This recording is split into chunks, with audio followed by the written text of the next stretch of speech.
Hi, today we'll explain you how to add and subtract radical expressions. But before to start with these examples, I will explain you how to identify the parts of a radical.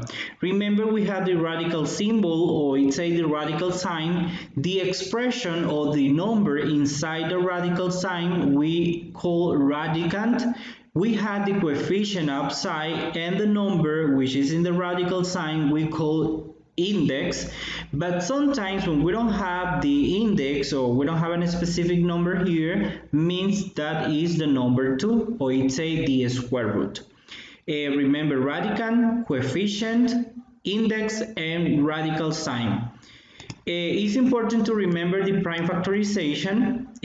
So sometimes we need to we need to find the prime factorization of subradicands. Remember, the radicands are in this case are 3, 8, and 12. And the coefficients are 5, 10, and -1. When we don't have a number, or we only have 12, means that we have a 1 here. In this case, it's -1.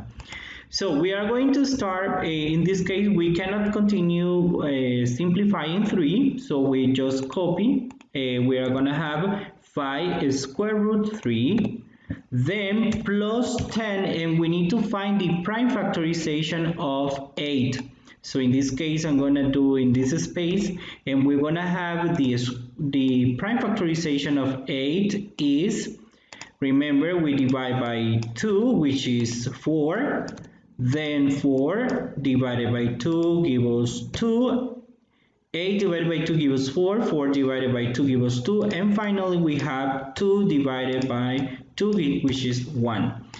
In this case, we are working with square root, so we need to take the prime factorization 2 by 2.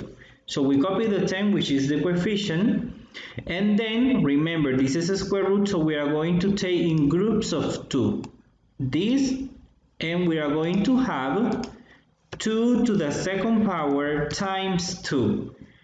Why to the second power? Because remember, the inverse operation of a square root is a power of 2. So we are going to write, instead of 8, we are going to write the prime factorization 2 to the second power times 2. We're going to use a point. Remember, the point means a multiplication. Then we have a square root 12. We need to rewrite the square root 12. So in this case, we are going to copy 12 here, and we are going to find the prime factorization. So the prime factorization of 12 is going to be 2, which is 6. Then 6 divided by 2 gives us 3, and 3 divided by 3 gives us 1. Remember, we need to take groups of 2 because we are working with index 2 here. So we're going to have 2 to the second power times 3. And instead of 12, we are going to write 2 to the second power multiply, and we are going to use a symbol of 0.3. There we have it. Then we are going to continue. We're going to have 5 square root 3, 5 square root 3 plus 10, and we have this 2 to the second power. We're going to use the inverse operation.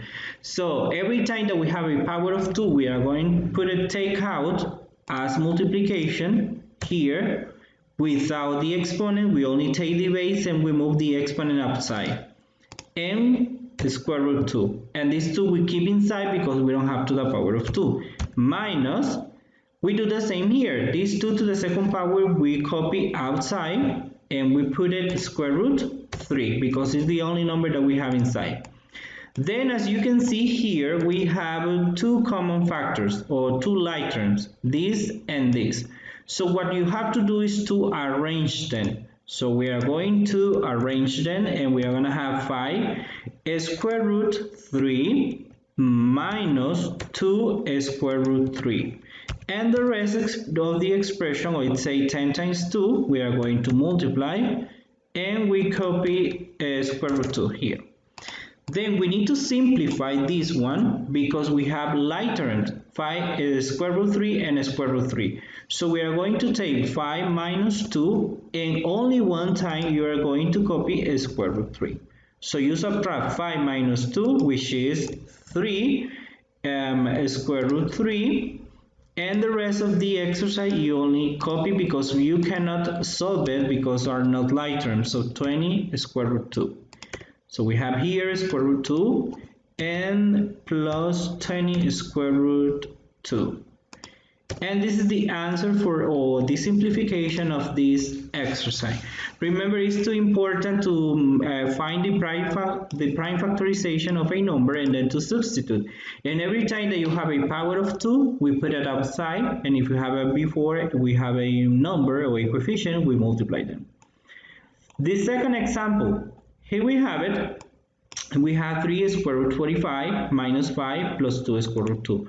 This square root 45 we need to write with prime numbers. So we take 45, then this number is divisible by, it's not divisible by 2, but it's divisible by 3. So we 15, then it's divisible by 3, which is 5, and then 5 divisible by 5, which is 1.